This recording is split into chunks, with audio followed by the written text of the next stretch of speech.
কাঠালিয়া উপজেলায় হেতালবুনিয়া দাখিল মাদ্রাসার সম্পত্তি জোরপূর্বক দখলের অভিযোগ উঠেছে ভূমি সদস্য হানিফ শিকদারের বিরুদ্ধে।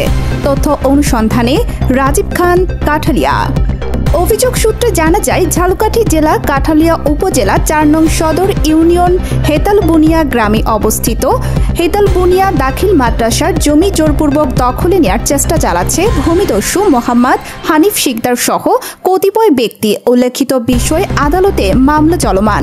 উপজেলার হেতালবুনিয়া দাখিল মাদ্রাসার প্রধান শিক্ষক সাংবাদিকদের জানিয়েছে, ১৮ নং মৌজা ৩৪৫ খতিয়ান ১০২৫ নং দাগে মোহাম্মদ শামসুল হক নামে এক ব্যক্তি দীর্ঘদিন পূর্বে এই শিক্ষা প্রতিষ্ঠানের নামে ৪২% জমি দান করেন।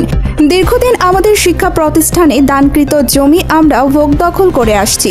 হঠাৎ করে আমাদের মাদ্রাসার জমিনে জোরপূর্বক দখলের চেষ্টা চালায় ও মাদ্রাসার জমিতে কলাগাছ রোপণ করতে থাকে অভিযুক্ত ভূমিদস্যু মোহাম্মদ হানিফ শিকদার। উল্লেখিত বিষয়ে হেতালবুনিয়া মাদ্রাসার সুপার বাদী হয়ে বিজ্ঞ আদালতে একটি মামলা দায়ের করেন। মামলা নাম্বার ৯৫/২০২১ মামলাটি বিজ্ঞ। অভিযোগের বিষয় জানার জন্য অভিযুক্ত হানিফ শিকদারকে সাক্ষাৎকারের জন্য একাধিকবার ফোন দিলেও তিনি ফোন রিসিভ করেনি। এজন্য সাক্ষাৎকার নেওয়া সম্ভব হয়নি। স্থানীয় সচেতন মহলের দাবি, মাদ্রাসার জমি ভূমিদস্যুদের হাত থেকে রক্ষা করে জনকল্যাণে ব্যবহার করা উপযোগী করে দেয়া হোক। দৈনিক যায় যায় বেলা, সত্যের সন্ধানে সারাক্ষণ।